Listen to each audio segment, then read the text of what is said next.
Hello Fleetville, it's Miss Bartlett here, and I want to share with you one of my favourite books of all time, Where the Wild Things Are, as part of our World Book Week celebration this week.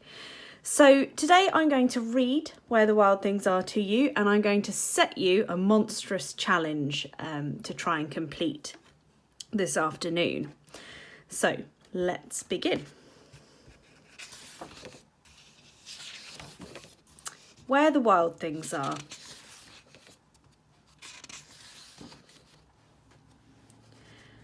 The night Max wore his wolf suit and made mischief of one kind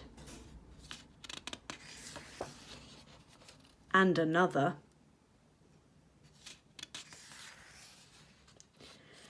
His mother called him Wild Thing, and Max said, "I'll eat you up." So he was sent to bed without eating anything.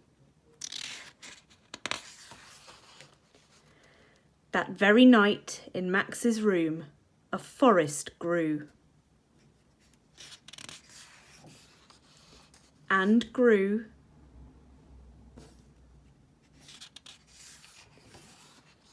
And grew until his ceiling hung with vines and the walls became the world all around.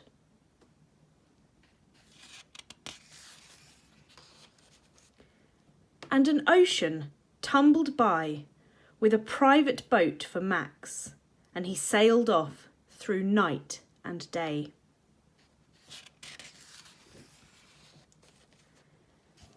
And in and out of weeks and almost over a year to where the wild things are.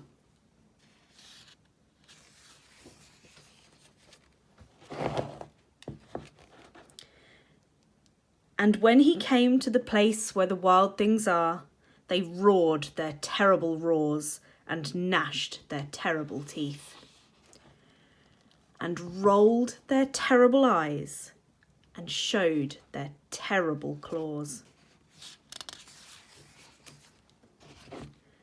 Till Max said, "Be still," and tamed them with the magic trick of staring into all their yellow eyes without blinking once, and they were frightened and called him the most wild thing of all,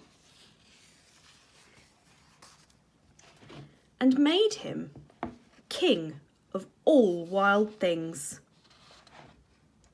"And now," Max cried, "let the wild rumpus start."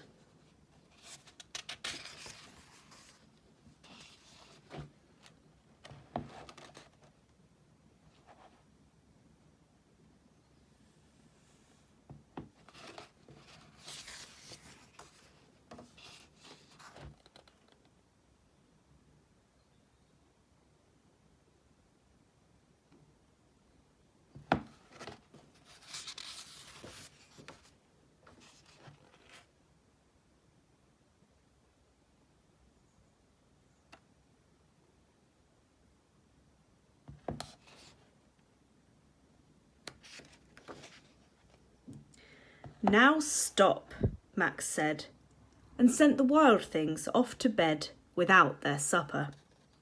And Max, the king of all wild things, was lonely and wanted to be somewhere where someone loved him best of all.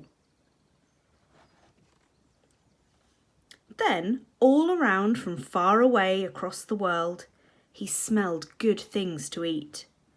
So he gave up being king of where the wild things are. But the wild things cried, "Oh, please don't go. We'll eat you up. We love you so." And Max said, "No."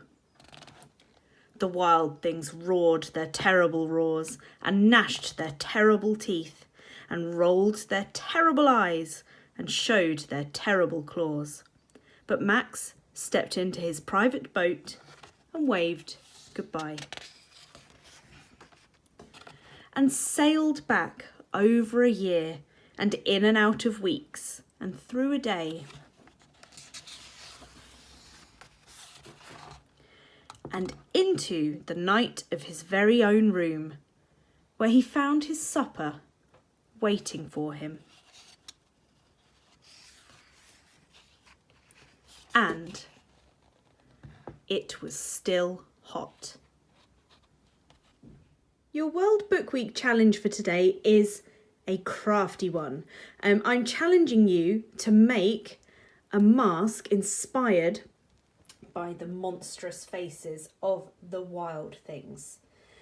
So have a look around at home to see what you can find. Remember, we are trying to be really sustainable this week, so I've raided my recycling bin. I've got an old cereal box, a couple of loo rolls, some old bits of wool that I have lying around, some coloured paper, tissue paper from the recycling bin, and just some bits and pieces from my craft cupboard. So I will show you what I managed to make out of this little haul, and hopefully we can all share some truly terrifying faces later on today.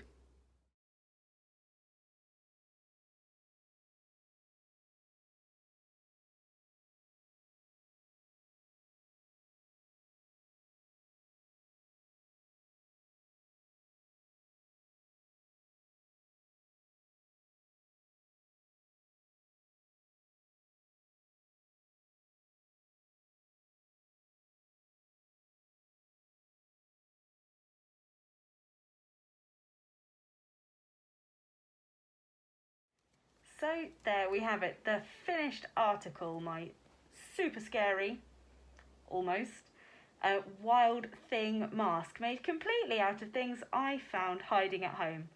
So if you're feeling creative, have a go. You could try and model your mask on some of the fantastic illustrations that we find in the book. Just watch through the video again and you'll see some of the incredible illustrations there. Perhaps in the upper school you could try out some of those fantastic techniques to replicate the style of the illustrator in that book.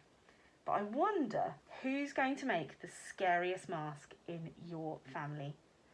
Remember, if you are cutting things out, make sure you have an adult with you so that you don't hurt yourself. Be safe, be careful, but most importantly, have fun. Put on your mask and settle down in your book nook with a reading book. If making a mask isn't your sort of thing, we have an alternative activity for you to try today. So one of the things I love most about this book are the illustrations. They have a really distinct style, and the illustrator and author, Maurice Sendak, uses a technique called cross-hatching. So he uses lots and lots of little lines to add texture to the illustrations. And it is a really, really effective technique to use. So if you don't fancy making a mask today, my challenge to you is to draw perhaps a scene from the book or maybe your own bedroom in the style that Maurice Sendak has used in this book. Are you going to draw your bedroom filled with trees getting wilder and wilder? Are you going to draw a wild thing? Using lots of those different techniques that we can see. So lots of little lines.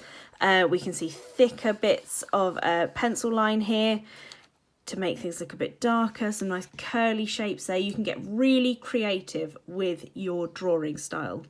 So option 1 is to make your own wild thing mask. Option 2 is to spend some time using the illustrator's techniques to create your own drawing for where the wild things are, perhaps your bedroom or your very own wild thing.